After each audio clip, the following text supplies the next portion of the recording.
Welcome to the August 2015 edition of Financial Empowerment, a production of the California Society of CPAs and Cal CPA Institute.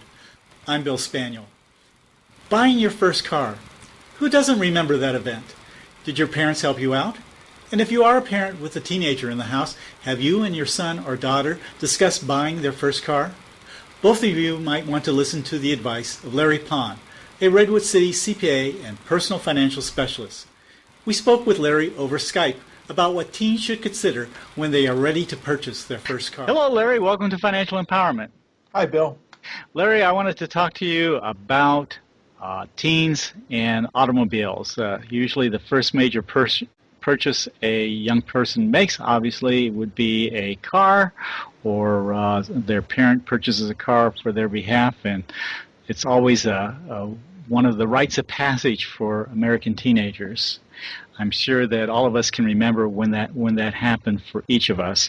So when a teen goes about, or a parent goes about purchasing a car for a teenager, is it new or used? Which would you advise?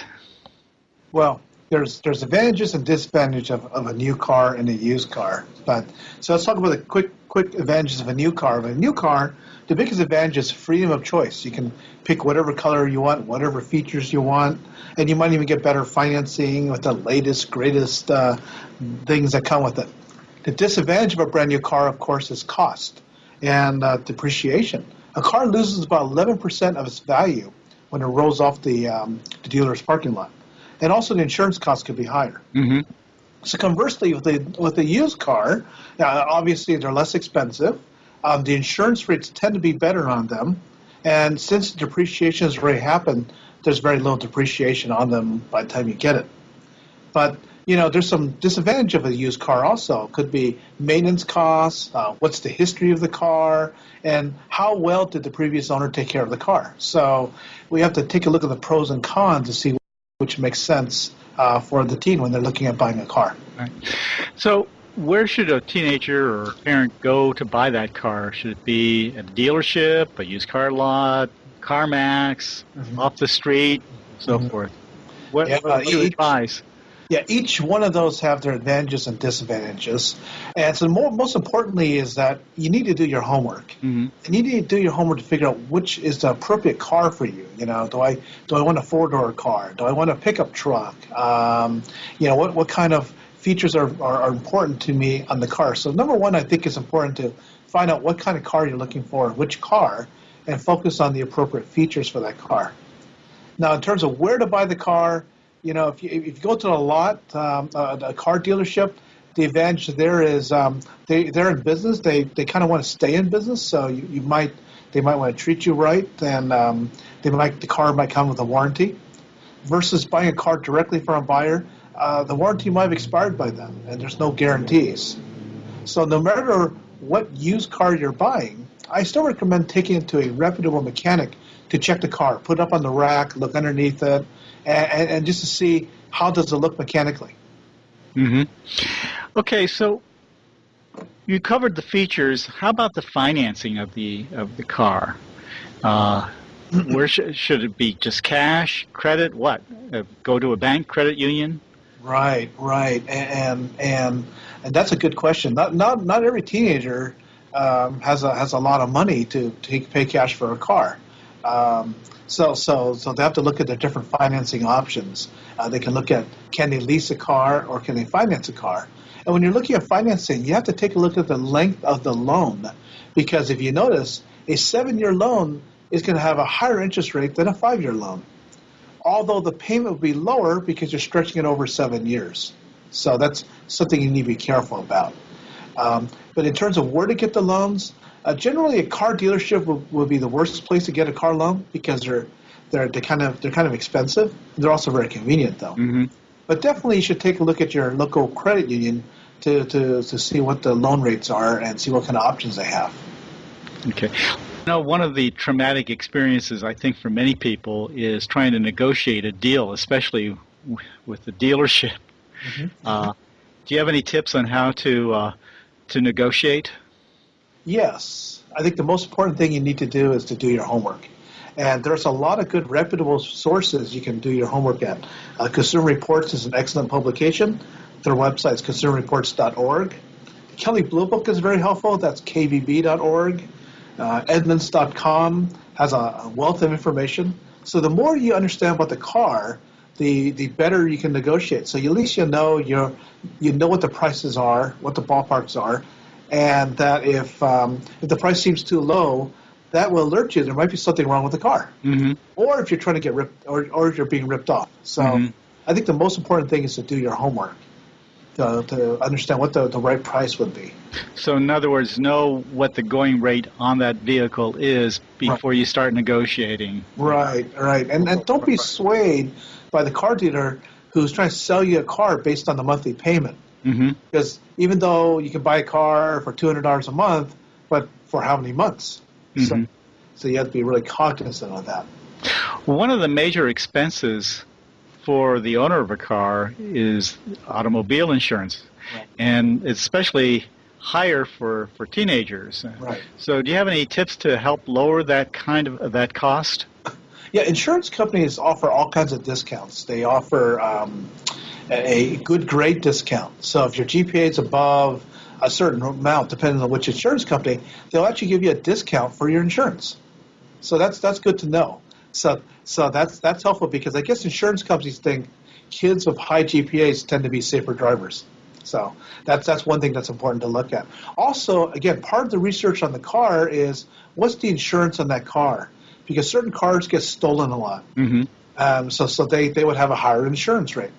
Some cars seem to get into accidents a lot, or their brakes always seem to fail, or something like that. So they would have higher insurance rates. So it's actually your insurance agent might be a good person to chat with to see what cars do you like. Which cars are better to insure. So it might be a good idea to talk to your insurance agent prior to going out and buying that car. Right, because you can be shocked by what the insurance is going to be after you get the car, and by then it'll be too late. So it's always good to ask him.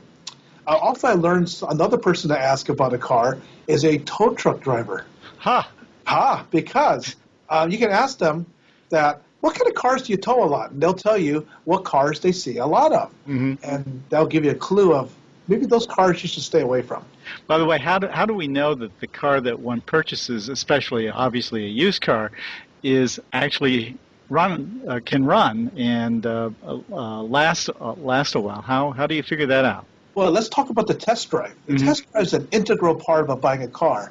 And you'd be surprised how many people buy cars while they're even driving them. So it sounds obvious to you and me, but that's a very important step, is to have a test drive.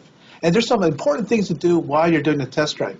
Number one is make sure the car salesman is quiet, because he might be talking during the whole time where you can't hear the sounds of the car, or certain strange noises or whatever. So it's always nice to have a trusted person with you, your parent, a older relative, or a friend, to ride along with you in that test drive.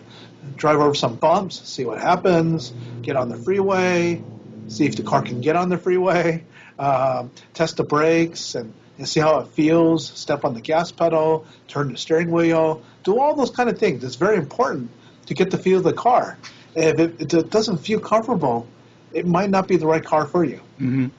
Now, how do we know that the car hasn't been involved in an accident or even flood? Because some cars come on the market after a flood, and obviously they're parts that are damaged because of that. But people are trying to sell them and get rid of them. Right, exactly, and that's been in the news. Cars that were in flood zones or whatever, and they end up everywhere in the United States. And so that's why it's important to nitpick the car when you get it. During the test drive, after the test drive, pop open the hood, take a look in the hood. You might not understand all the parts that's inside the hood.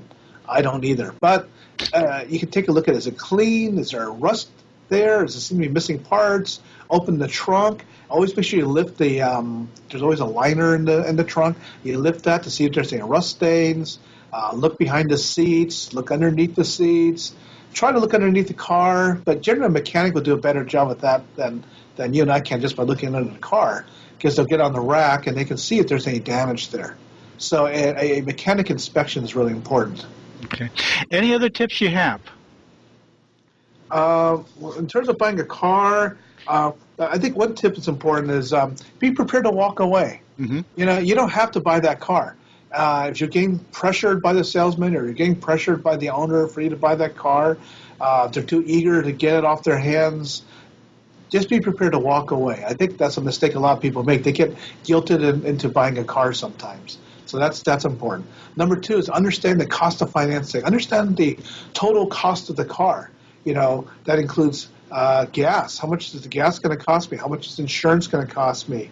Does it have special tires? Some of those special tires are very expensive and they don't last very long. So you want to make sure that this car is going to fit within your budget. And you got to plan carefully. So, and the mechanic can be very important. Also knowing the mileage on the car too, because you have to understand the vehicle, look at the owner's manual. There are certain maintenance points a car goes through. And so that could be some expenses. A car might need an expensive tune-up. It might use new spark plugs or, having to change the transmission fluid and all that. That could get expensive. Mm-hmm. So knowing that up front is very important. Our thanks to Larry Pon for his insights on teens and car purchasing. We hope they'll help you and your teen with this important milestone. We appreciate your listening to Cal CPA's Financial Empowerment Program, which was produced in August 2015. If you would like to comment about our show, have a question for a CPA, or would like to suggest topics for future programs, write us at financialempowerment@calcpa.org, or simply visit www.calcpa.org. You can search there for a California CPA who can help you save on taxes, better manage your investments, or budget for those rainy days even sunny California sometimes has. Just click on the Find a CPA link. This is Bill Spaniel, and you've been listening to edition 177 of Financial Empowerment, a production of the California Society of CPAs and Cal CPA Institute.